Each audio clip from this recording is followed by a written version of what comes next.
진정한 예배가 숨쉬는 교회, 주님이 주인 되시는 교회, 믿음의 길. 우리가 흔히 세상을 비유할 때 질풍노도와 같다고 말합니다.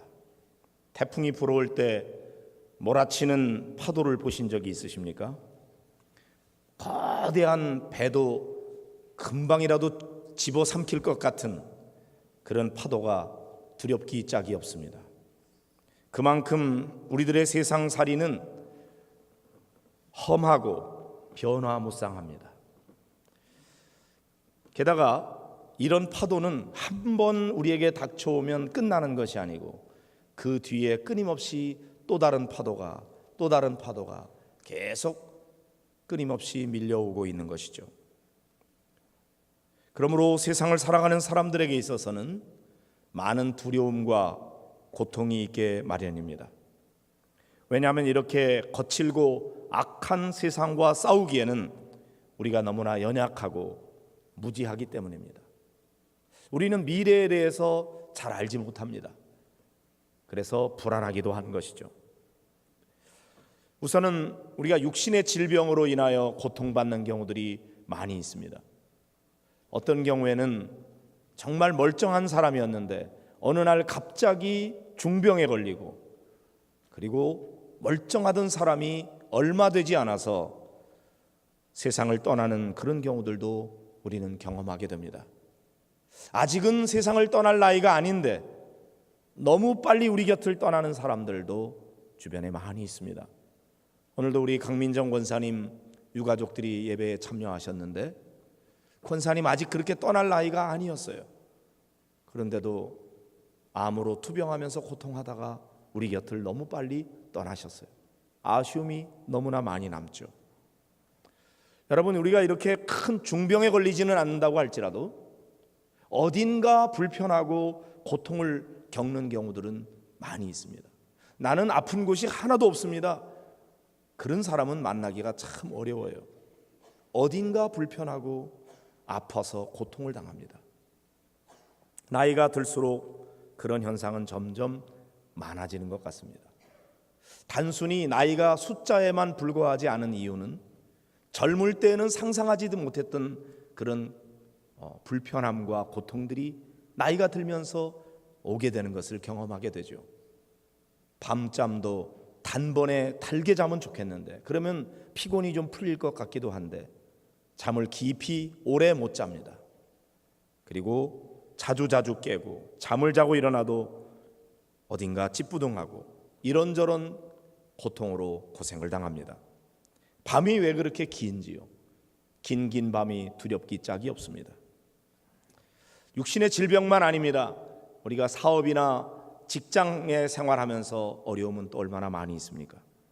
급변하는 세상 속에 적응하기 위해서 회사에 최선을 다해서 노력하고 회사마다 몸부림을 칩니다. 그런데 일이 원만하게 풀리지 않아서 받는 스트레스가 얼마나 많은지요. 내가 열심히 부족해서만 그렇다면 열심을 내면 되겠는데 열심히 하는데도 불구하고 내 힘과 내 경험과 내 능력만 가지고는 불가항력적인 일들이 우리에게 얼마나 많이 있습니까? 그럼에도 불구하고 그런 일들에 대해서 내가 책임져야 될 부분이 있고, 때로는 직장 생활하다가 이런 것 책임지고 내가 실직을 당하는 것은 아닌가 하는 불안함이 끊임없이 우리에게 밀려오는 것이죠. 물질적인 손해도 감수해야 되고, 또는 직장 상사와 동료, 사람들 사이의 인간관계의 갈등, 이런 것 때문에 고통을 받기도 하는 것입니다. 또한 우리에게는 파도처럼 끊임없이 우리에게 다가오는 사탄의 시험과 죄악의 유혹으로 인하여 고통을 당하기도 합니다. 어떤 잘못을 저질렀을 때 다시는 내가 이러지 말아야지 이렇게 결심을 하는데, 그런데 우리의 결심은 너무나 쉽게 또 무너지고 또 무너지는 경우가 얼마나 많습니까? 나는 그러고 싶지 않은데 내가 원하지도 않는 죄를 반복해서 저지르게 될 때 그런 내 자신이 용서할 수가 없어요. 그래서 절망에 빠지고 열등감에 빠지고 고통 속에 괴로워하는 것이죠. 바울 사도는 이렇게 고백했습니다. 내가 원하는 바 선은 하지 아니하고 내가 원하지도 않는 바 악을 행하는도다. 오호라 나는 곤고한 사람이로다. 누가 나를 이 사망의 몸에서 건져내랴. 이렇게 탄식하는 것이죠. 이런 후회스러운 삶을 반복하게 될 때에 때로 우리는 삶의 의미를 잃어버리고 절망과 좌절 속에 방황하면서 우울한 날들을 보내기도 하는 것입니다. 정말 우리의 삶 속에는 성공하고 승리해서 기쁨에 찬 그런 날들은 너무나 짧고요, 너무나 드물고요. 오히려 절망하고 좌절하고 실패하고 낙담하고 그런 일들이 훨씬 더 우리에게 익숙한 그런 삶을 살아가고 있지 않습니까? 그러면 우리는 어디서 삶의 안식과 평화를 누릴 수 있을까요? 여러분은 이 삶의 무거운 짐과 고통의 문제를 어떻게 해결해 가고 계십니까? 아무리 의지가 강하고 자신감에 가득 찬 사람이라고 할지라도 자신의 의지만 가지고는 일시적인 효과를 볼 수 있을지는 몰라도 지속적으로 자기 의지 가지고 문제를 극복해 가는 사람은 거의 없습니다. 사람은 누구나 넘어지고 쓰러지기 쉬운 연약한 존재입니다. 우리 주님께서는 이러한 우리 인간의 상황을 너무도 잘 아시기에 그 주님께서 우리에게 초청하십니다. 수고하고 무거운 짐진 자들아 다 내게로 오라, 이렇게 말씀하시는 것이죠. 수고하고 무거운 짐진 자가 누구입니까? 어떤 특별한 소수의 사람들을 가리키는 것이 아니라 바로 우리 자신을 부르고 계신 것입니다. 왜요? 우리 모두가 다 세상살이에 지치고 그리고 수고하고 무거운 짐을 지고 살아가고 있기 때문입니다. 주님이 우리를 초청하는 목적은 어디에 있습니까? 내가 너희를 쉬게 하리라, 그렇게 말씀하십니다. 진정한 안식과 평화를 주기 위해서, 우리를 도와주시기 위해서 우리가 받은 아픔과 상처들을 치유하고 회복하고 변화시키기 위해서 주님이 우리를 오라고 부르는 것이죠. 사실 세상의 어떤 곳에 가서도 내 삶의 문제를 해결할 길이 없어요. 성 어거스틴은 그의 고백록 서두에서 이렇게 고백합니다. 내가 하나님 안에서 쉬기까지는 참된 안식이 없습니다. 그래요. 문제를 해결해 받고자 누구를 찾아가도 어디를 가도 거기에는 사실 해결점이 없어요. 오직 하나님 안에 올 때에만 우리가 진정한 안식과 평화를 누릴 수가 있는 것입니다. 그래서 주님께서 우리를 도와주시겠다고, 우리의 삶의 문제를 가지고 나아오라고 우리에게 초청장을 보내고 계신 것입니다.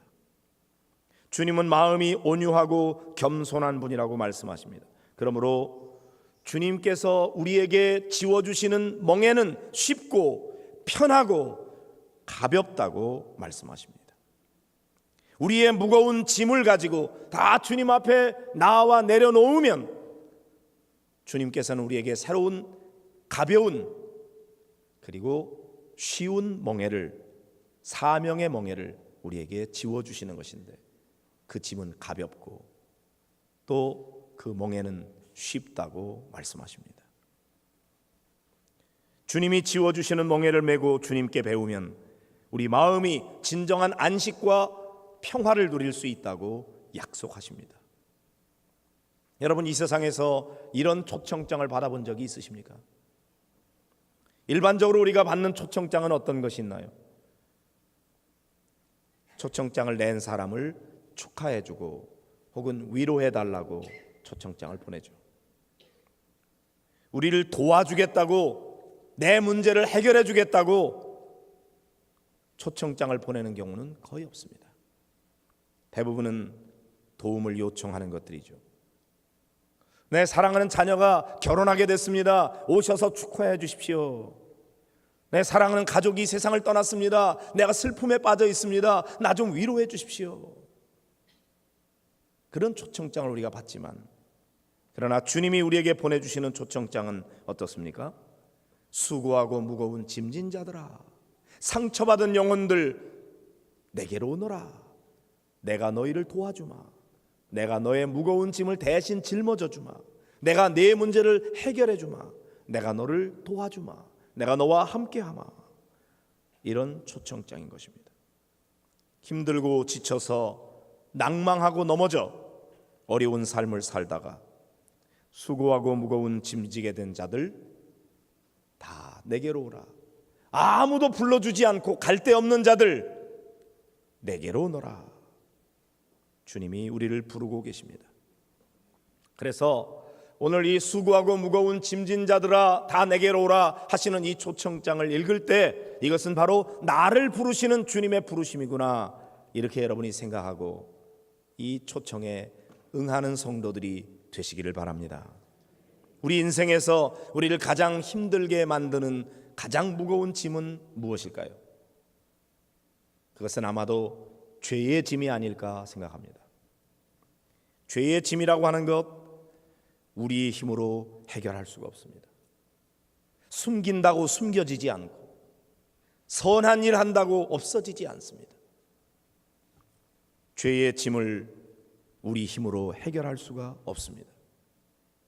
그런데 주님께서 우리에게 오라고 말씀하시죠. 죄짐 진 자들, 내 힘으로 해결할 수 없는 문제를 가지고 있는 자들, 주님이 오라고 하십니다. 왜요? 주님께서 우리의 죄의 짐을 대신 짊어지시고 우리의 죄값을 친히 짊어지시고 십자가에 달려 물과 피를 아낌없이 흘려주시면서 우리의 죄값을 치루어 주시기 때문입니다. 그 어떤 곳에서도 해결할 길이 없는 죄의 짐, 오직 예수님만이 해결할 수 있는 짐입니다. 그 짐을 가지고 오라고 주님이 우리를 초청하고 계십니다.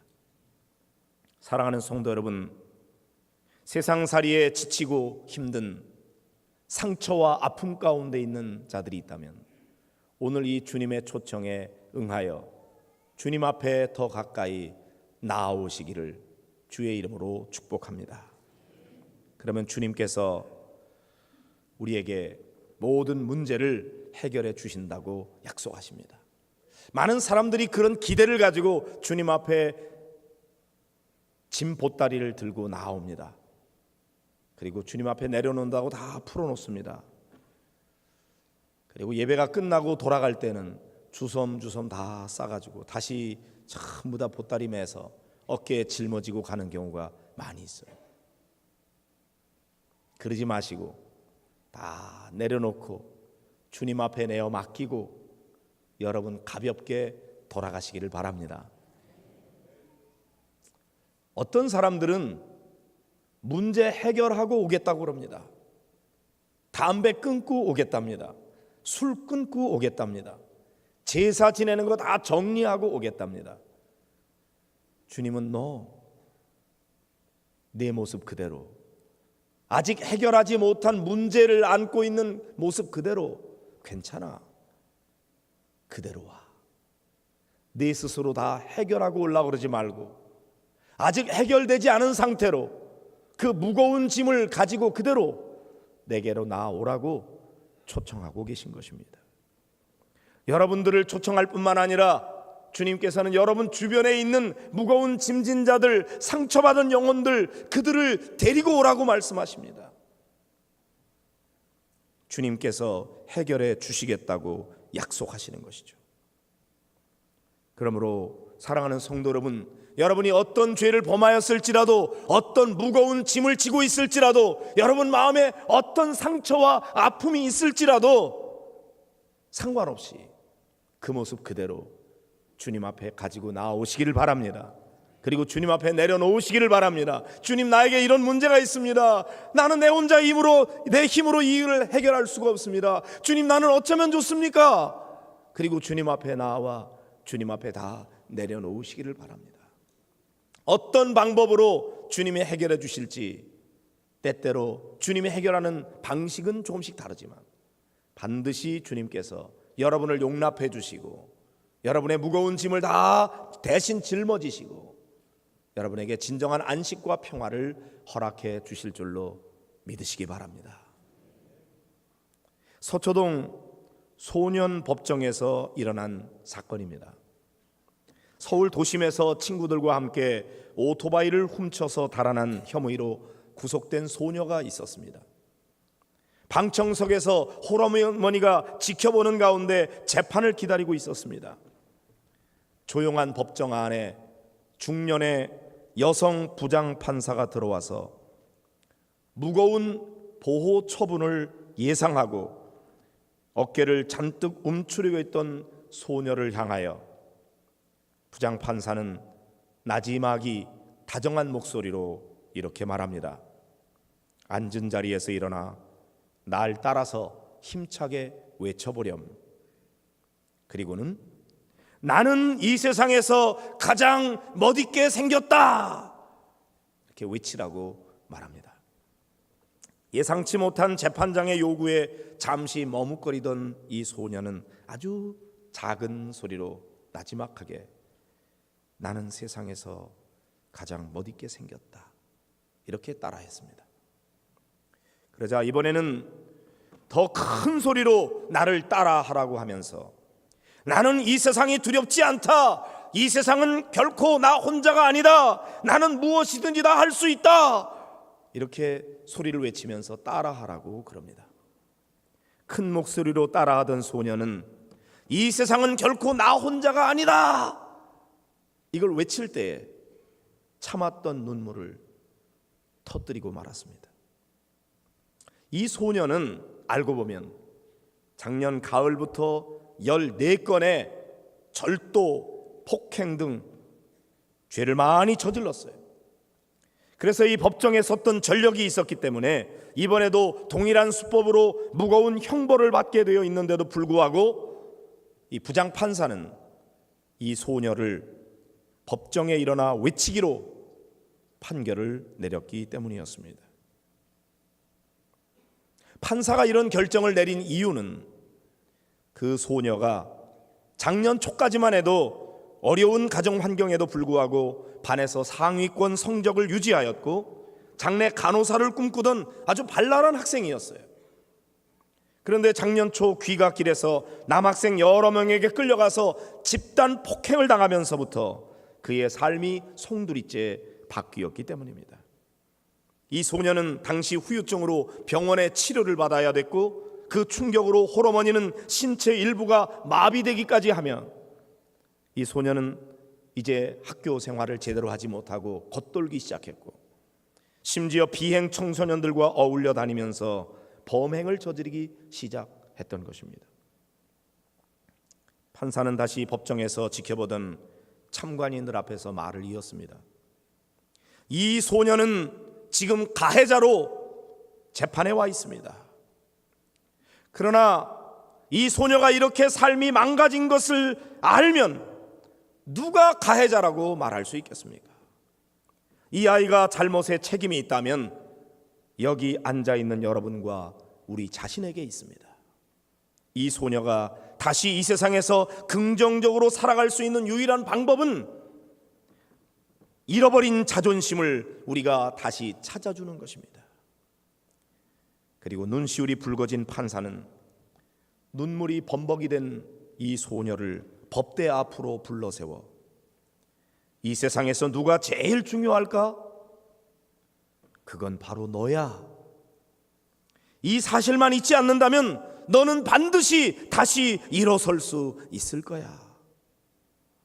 그리고는 두 손을 쭉 뻗어서 소녀의 손을 잡아주면서 이렇게 말을 이었답니다. 마음 같아서는 너를 꼭 안아주고 싶지만 너와 나 사이에는 이 법대가 가로막혀 있어 내가 이 정도밖에 할 수 없는 것이 미안하구나. 16세 소녀에게 서울 가정법원 김귀옥 부장판사가 판결을 내렸던 사건입니다.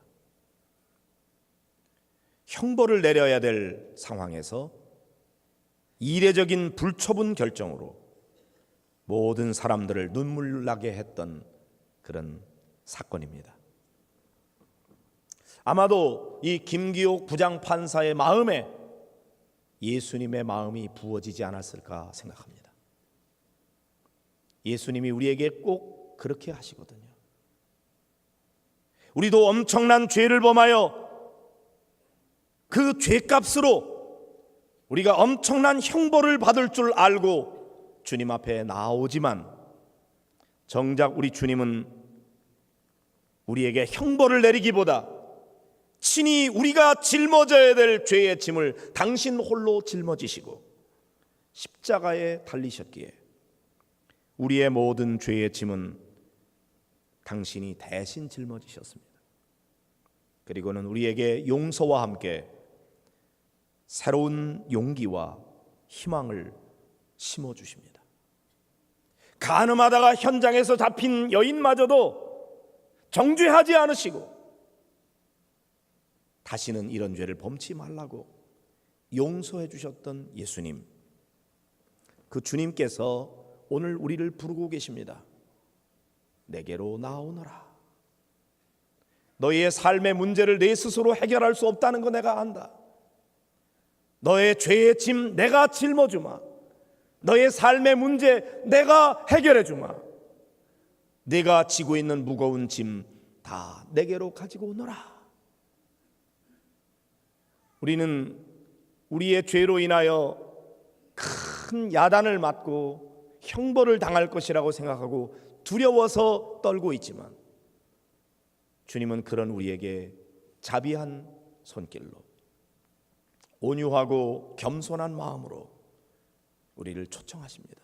괜찮아. 상처가 있어도 괜찮아. 아픔이 있어도 괜찮아. 눈물 흘려도 괜찮아. 무거운 짐을 지고 있어도 괜찮아. 네가 너 스스로 용서할 수 없는 죄를 지고 있어도 괜찮아. 있는 모습 그대로 내게 와라. 내가 너희를 쉬게 해줄게. 내가 너를 치료해 줄게. 내가 너를 새롭게 해줄게. 이렇게 주님이 부르고 계십니다. 우리 주변에 상처받은 사람들, 절망하고 있는 사람들, 고통하고 있는 사람들 그냥 내버려 두지 말고 그 사람 데리고 함께 내게 나오렴. 내가 과거를 묻지 않으마. 내가 너를 덮어주마. 네 짐을 내가 대신 짊어져 주마. 불러오라고 초청하십니다.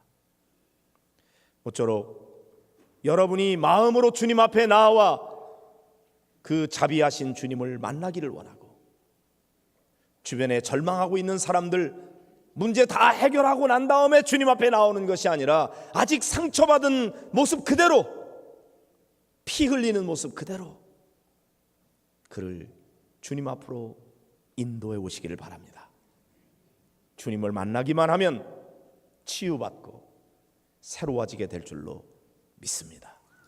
이런 놀라운 축복의 시간이 생명나무 축제에서 일어나게 되기를 간절히 소원합니다. 우리 함께 기도하겠습니다.